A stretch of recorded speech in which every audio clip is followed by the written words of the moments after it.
Welcome back. Louisiana elected officials and industry leaders are trying to put the state at the forefront of energy production and cutting emissions. Capitol reporter Shannon Hecht met with those leaders to tell us how they plan to do it. The Energy Summit talked about a lot of ways that Louisiana can be a leader in energy production through oil and gas, as well as offshore wind. A lot of people also talked about how Louisiana needs to get ahead of the carbon sequestration industry. Louisiana is already a leader in oil and gas, making up about 10% of the national natural gas production. As there is a growing push from the federal government and the public to reduce carbon emissions, the industry of carbon capture has been growing. So if we do embrace it, there'll be tens of billions of dollars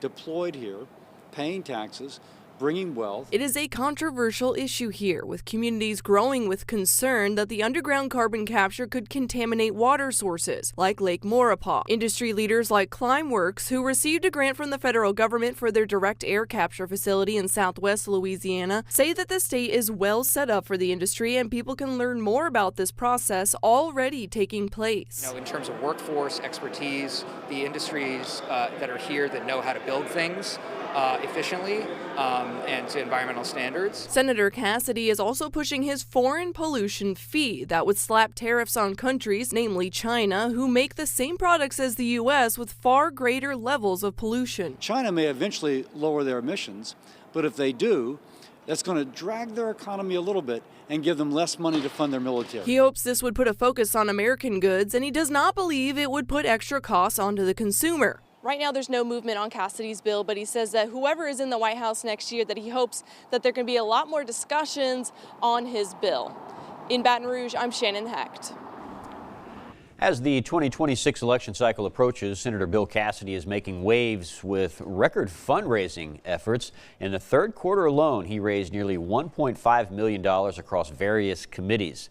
This positions him to have the highest cash reserves of any incumbent Louisiana senator at this stage in history. He ended the quarter with $5.8 million on hand and an additional $1 million in a super PAC.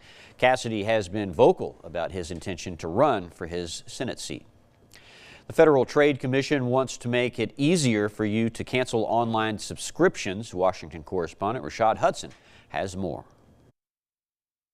From gym memberships to subscriptions to online retailers, it can sometimes be difficult to cancel. So not being able to cancel any subscriptions, especially for months at a time, that can really add up.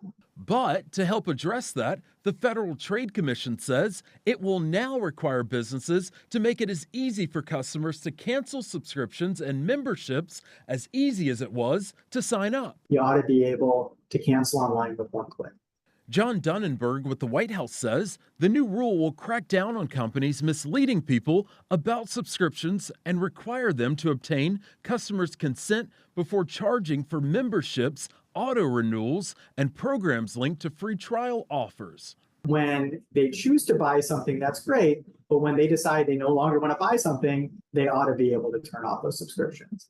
The U.S. Chamber of Commerce calls the new rule a power grab and an effort to micromanage private businesses. But what we're seeing from this Federal Trade Commission under this administration is a keenness to expand their power and to grow government. Robert Winterton with NetChoice, which represents members of the online business community, says canceling services is not that hard. Most subscriptions are very, very easy to cancel. Those that are more difficult, such as cable, for example, can be canceled by the use of something like AI. The new rule will take effect in April of 2025.